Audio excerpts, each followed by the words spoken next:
Tila nadula si Lotlot de Leon tungkol sa breakup na pinagdaanan ni Janine Gutierrez. Yung malapit sa akin na nag-break, yung isang anak ko.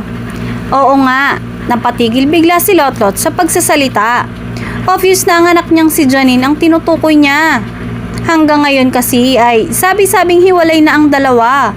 Bagamat wala namang kumpirmasyon na naging sila noon o sila pa rin ba hanggang ngayon.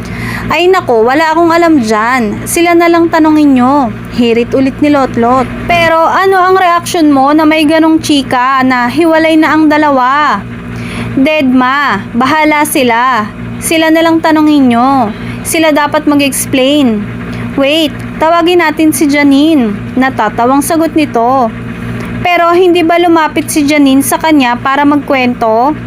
You know, my daughter, she's of age already. And she knows how to handle herself.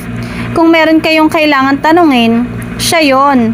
And I can't speak of behalf of her kasi siya naman talaga ang involved sa issue. Paiwas na chika ni Lotlot. May mga nagsasabi na hindi raw siya boto kay Paulo. Pero hayaan nyo na lang sila. Bahala na sila to realize kung ano ang gusto nila. Kilala ko naman si Pau kasi nakasama ko siya sa work. Say niya.